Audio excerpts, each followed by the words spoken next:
Hi everyone, it's Miss Mortimer here again for our Primary 6 video on mental addition, and this is our second video which is coming to you later in the week if you're following our timetable, but it follows on from a video that I should have already posted which went over your work for the week and different worksheets you are doing. Now, today I'm going to be speaking about different mental addition strategies that you may use to help you. And especially if you're coming to this later in the week and you've found that you've struggled a bit with mental addition, or I have some ideas for if you need a little bit of extra challenge, some kind of challenges you could set yourself that comes away from the worksheets that could all get us practicing mental addition. So if you completed some of our mild tasks, you may have dealt with number lines, or in this case at the top we have a number track, which is very similar, where numbers, in this case 1 to 10, are laid next to each other and you can use your finger to count on. So this is very basic sums being demonstrated here. So if you were, for example, doing 2 plus 2, you would put your finger on the 2, do 2 hops, 2, which would take you to the answer, which is 4. And we have another example down here, which is using simple sums again. 4 plus 3, and obviously you know the answer 7 because the demonstration is here, but you would put your finger on the 4. 1, 2, 3 takes you to 7. If you're struggling with some of the mild work, you may want to use that method, or here we have a bead strings method, which I'll explain. So it's particularly helpful if you're going higher than 10.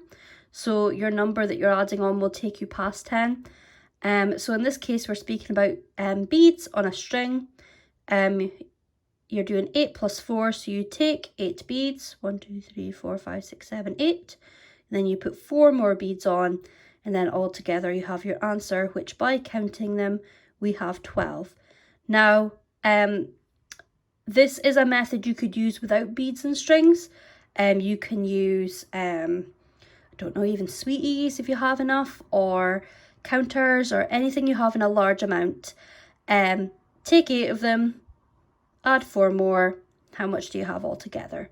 A very basic method. Down at the bottom here is actually a tip that may help you with some of your larger sums. So, for example, the largest number coming first. So instead of having 3 plus 9 and thinking, for some children it can be quite daunting to have a smaller number such as 3 and you're adding on 9, which is a bigger number, or even with a bigger sum, for example, 13 add 97, or 13 add 99 or something. If you're starting with a smaller number that's more manageable and you're adding a bigger number, it can be quite daunting. So swapping them over can actually make it seem a lot easier, because in this case we're already at 9, we start at 9, we only have to add on 3, so that's only counting on 3 numbers, which might be more manageable for pupils. And the same goes with larger numbers. Like I say, if you start at the 97 and then you're adding on 13, or however large you want to make the sum, if you start with the largest number first, it does make it a little bit easier because you're not having so much to add on. Empty number lines is another strategy that pupils can draw out, and I'll demonstrate this in just a moment, where they can map out their sum on a line that is kind of endless. It doesn't have any limits on it. It's not a 1 to 10 number line. So as it says here, you can use for adding a 2-digit number with a single digit number. So the calculation you're given is 26 add 8 equals what? So if you can do 26 add 8 straight away, that's fine, but we're using this as an example. Again, your sum could be 99 add 9. We'll stick with the parameters of a 2-digit number with a single digit just now, but the examples given will get a little bit bigger and trickier for those of you who are doing some extra hot work. But as it shows you here, 26, our first, I like to call it like a bus stop, your first stop on the journey is, well, we know 26 is close to 30. So using our number bonds, we should know that 26 add 4 is 30. Now, how much do we have left if we've added 8? We have another 4 because we've already added 4, so we have an extra 4. So we do the next 4. So you do have to do splitting your 8 into 2 bits here. And then 30 plus 4 is 34, which takes us to our final answer. So we had a journey to the answer, but we had a pit stop in the middle, and pupils can put these pit stops wherever they feel are necessary. So another example of that, so we're adding a 2-digit number plus a multiple of 10, 42 add 30. Now, if you're happy with adding that, you know it straight away, that's fine. But for some people find it trickier, you can split it into smaller parts. So in this case, we're finding 30 a bit daunting. So we're starting at 42 and we're going to add on 10 at a time.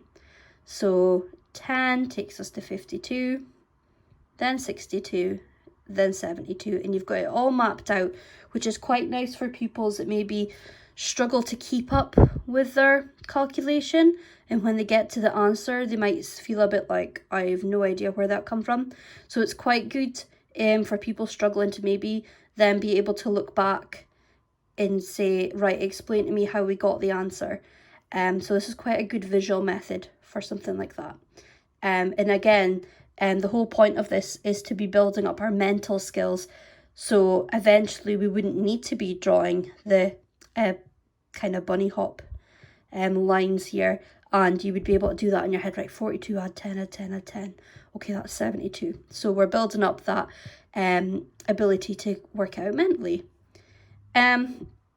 If you can get 100 square as well, which would usually contain numbers to 1 to 100, this is a small fraction of 100 square. Counting in tens goes down the way, so you can check your answer.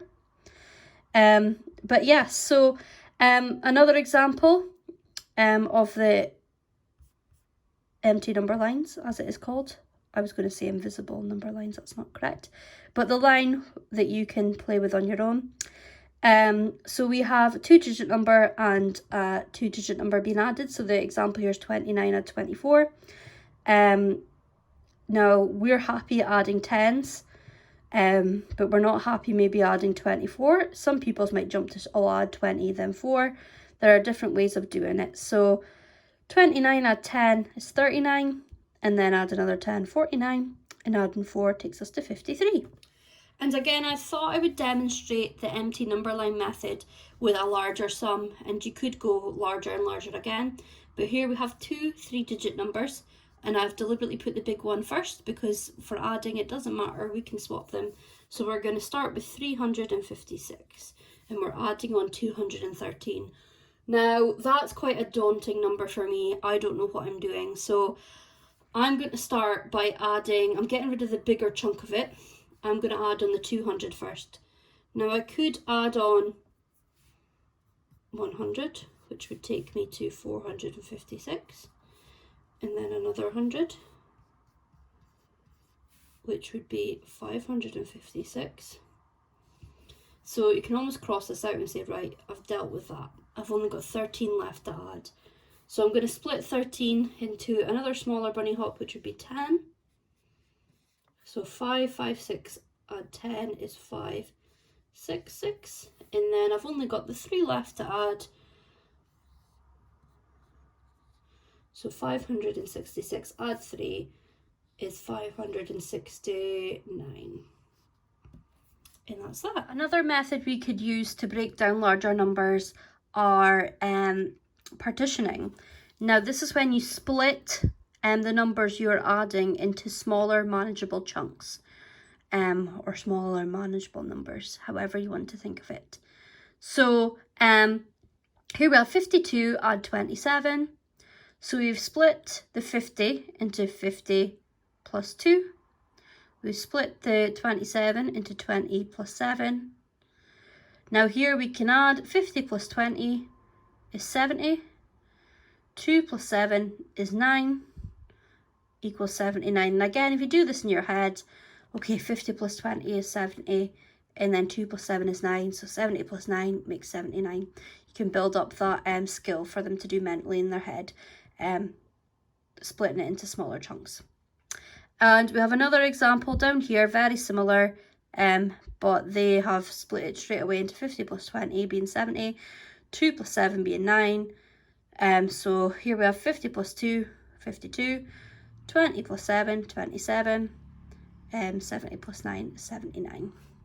So another example of maybe doing a trickier sum using partitioning. Let's do a number in the thousands. Just making this up. That'll do. So I'm going to partition this number first.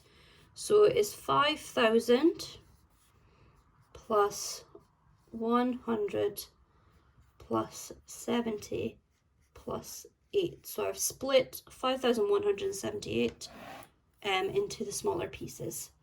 I'll write the answer here. Well, all of it added together. And then I could actually change the colour of my pen just to make it nice and clear. We're going to partition this number next, 2,341. And it would work quite well visually if you have it straight underneath, almost a little bit like a chimney sum, but it's more so we can visually make the connection that it is the same. 300. Oh, I'm looking at the wrong number. Add 40. Add 1, which is 2,341.